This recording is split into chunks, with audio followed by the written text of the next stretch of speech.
Shelby County. I'm coming to you in the first video of the school year, getting you caught up on where we are and what a day we had this week for our first day of school. It's been a smooth transition, and I want to say thank you to all of the parents and all of our community members for being very patient and also just getting into the groove of getting back to school and making sure our students were ready. We've had a tremendous week. I've been in every building, and really it's school as usual. Everything is running very smoothly. So once again, thank you to you parents and community members for making it such a smooth start. Now, I also want to talk about our online registration completion process. We have about 95% of our district having completed that through the summer, through the spring, but we have several students in each building that really need to complete that online registration process. And we have a link here that you can take and use that to go through the process, and if you have any questions, you can call your child's school. Now, here's why it's very important. All of the things in that registration process allow us to photograph your children for purposes that, just like this video, we might want to highlight great readers. It also talks about field trips. If your child has any allergies that could be medically necessary for us to know about, all of the information is in that online registration. So if you want your child to participate in all of the things, all the fun activities and the learning activities, it is mandatory that we have you fill out all of the proper paperwork. So once again, it's easy, but if you have questions, call your child's school and we can walk you through the process. And thank you to those who completed that early. Something else that is new this year that you haven't seen before might be some permission slips coming home. Anytime a student in grades 6 through 12 will be studying a sensitive topic in one of their classes, Senate Bill 150 of last legislative session requires us to send home a permission slip. So some of you might see a permission slip one week from an English teacher, and maybe another week you might see a permission slip from a different teacher. So I wanted you to be aware of that, because this is one of those things that we opt in rather than opting out. You must sign the permission slip if you want your child to participate.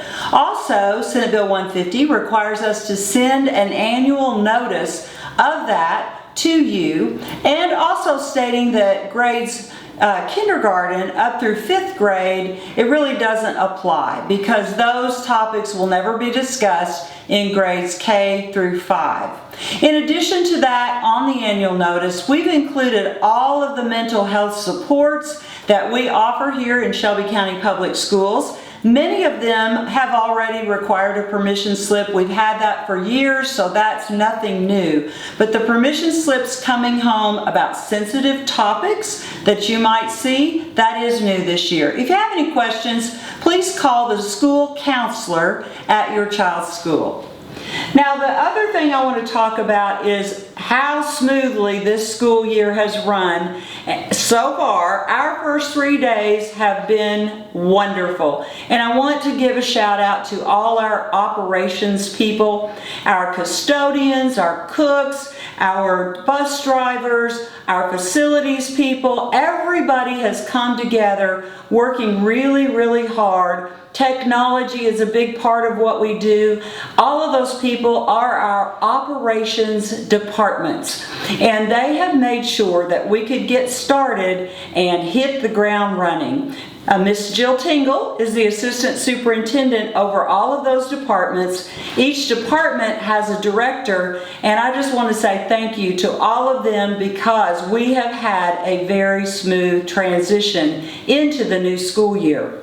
And we're going to start highlighting some of those new leaders in Shelby County. One of them is Emmanuel Stone. Many of you know him as Manny Stone from Painted Stone Elementary, and he's our new transportation director. Certainly a tall task, but we have fully staffed bus drivers. We actually have some substitute bus drivers as well. But again, we want to put a call out. If you want a great job, and where the hugs are free, you can call Mr. Manny Stone at our transportation department and we can put you on the sub list. We also can make sure that you get your CDL license in a matter of a few weeks. So we have our bus drivers, and I want to say we were home and had everybody delivered by a little after 5 on the first day of school. So it will get even better every day, but please tell your friends, tell your neighbors if they would like a great job to call Mr. Manny Stone. And we're so excited to have him